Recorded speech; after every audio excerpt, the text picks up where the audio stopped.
Bonsoir maman. Bonsoir. Bonsoir.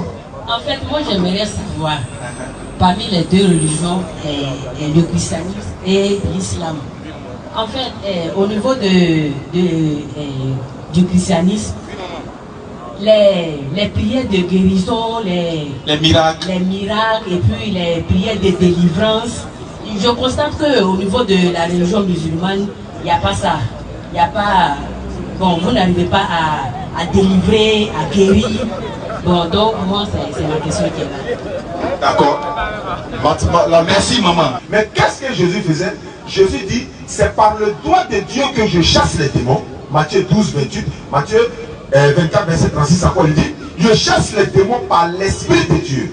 Alors qu'aujourd'hui, ceux qui disent qu'ils font miracle chassent les démons par Jésus lui-même. Et qu'est-ce que Jésus va leur dire maintenant? Voilà pourquoi Jésus va leur dire Matthieu 7, 21. Matthieu, chapitre 7, le verset 21. Allons-y vite, le frère. Ceux qui me disent Seigneur, Seigneur, n'entreront pas tous dans le royaume des cieux. Maman, Jésus dit ceux qui me disent Seigneur, Seigneur, non. C'est pas tous qui vont aller au paradis. Attention. On sait qui dit Seigneur Jésus. C'est pas les musulmans. Continue. Mais celui-là seul qui fait la volonté de mon Père qui est dans les cieux. Il précise bien, mais c'est celui-là seul qui fait la volonté de mon Père qui est dans les cieux qui va aller au paradis. Continue la lecture, mon frère. Plusieurs me diront à ce jour-là. Au jour du jugement dernier, Jésus dit plusieurs vont venir devant lui, puis vont dire Seigneur, Seigneur, Seigneur Jésus, Seigneur Jésus. N'avons-nous pas fait des miracles à ton nom? Ah, mais Jésus, nous on a fait des miracles à ton nom, on a ressuscité les morts, on a guéri les yeux des aveugles. Souvent même là, on a jeté nos foulards comme ça, ils sont tombés en foule. Souvent on a chuté ballon. Tous en les ont tombés. Mais qu'est-ce qui se passe? Continue. N'avons-nous pas prophétisé à ton nom? Ah, Seigneur, nous on était les vrais prophètes. On a prophétisé par ton nom, maman. Sur la terre ici, là, qui prophétise au nom de Jésus? C'est les chrétiens. C'est les chrétiens. Qui fait les miracles au nom de Jésus? C'est les chrétiens. Continue toujours. N'avons-nous pas chassé les démons par ton nom? Qui chasse les démons au nom de Jésus? C'est les chrétiens. Maintenant, qu'est-ce que Jésus va leur dire? N'avons-nous pas fait beaucoup de miracles par ton nom? On a fait beaucoup de miracles par ton nom. Alors je les dirai ouvertement. Jésus dit, je vais les dire ouvertement. Je ne vous ai jamais connu. Moi, je ne vous connais pas. Retirez-vous de moi. Quittez-là. Vous qui commettez l'iniquité. Pourquoi Jésus chasse les gens? Pourquoi? Maman, regarde. Il dit, on a opéré des miracles par ton nom. On a guéri les gens par ton nom. On a ressuscité par ton nom. On a même prophétisé par ton nom. Jésus dit, retirez-vous de moi, vous qui commettez l'iniquité. La question qu'on se pose, pourquoi Jésus les chasse au jour du jugement dernier, alors qu'ils ont fait des miracles par son nom?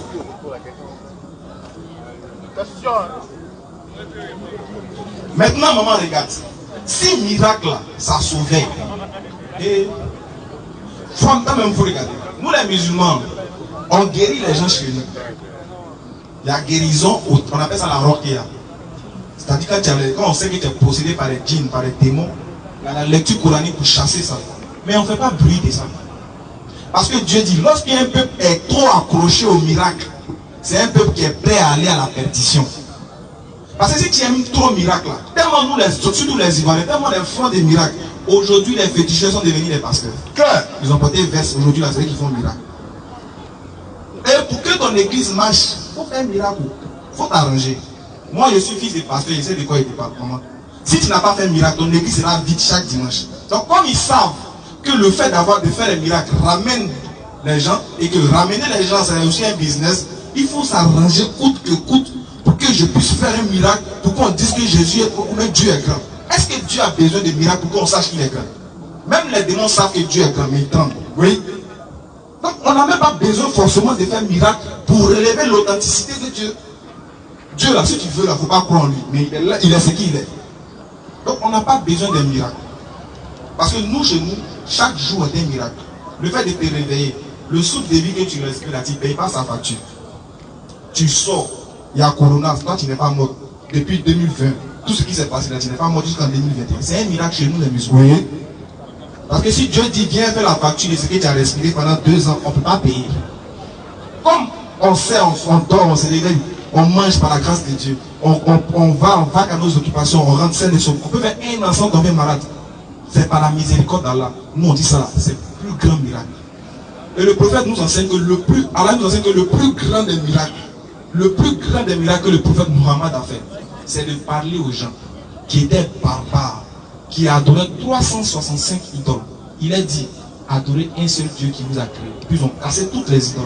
Voici le plus grand, on appelle le plus grand miracle. Et toi, tu parles de par ta bouche.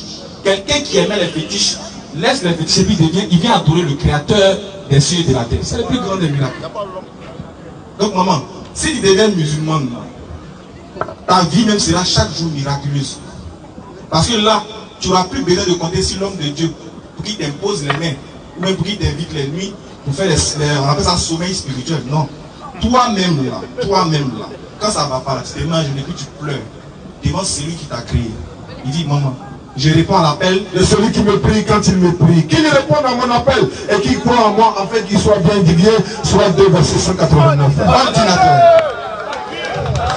Il dit, je réponds à l'appel de celui qui me prie quand il me prie. Dieu dit, c'est comme son téléphone. Lui, il répond à l'appel de celui qui l'appelle. Si tu n'as pas appelé, lui, il ne répond pas. Mais l'homme qui doit l'appeler, il doit comment? Il doit prier. Il dit, je suis plus proche de vous que votre veine jugulaire. Nous avons créé l'homme et nous savons ce que son homme lui suggère. Nous sommes plus proches de lui que sa veine jugulaire, soit 50 verset 16. L'ordinateur. Il dit, il est plus proche de toi que toi-même, ta veine jugulaire. C'est que avant même que tu as fait sortir dans ta bouche, avant même que tu as pensé, lui, il sait. Il est à côté. Mais il dit encore, il se peut que vous aimez une chose, alors qu'elle ne se pas un bien pour vous. Il y a des choses que tu n'aimes pas, pourtant c'est dans ça il y a ton bien. Alors que toi tu ne sais pas, mais c'est Allah qui sait. Surat 2, verset 216. Maman, tu vas commencer. Merci pour l'enseignement. Merci beaucoup, maman. Et à la prochaine, Inch'Allah.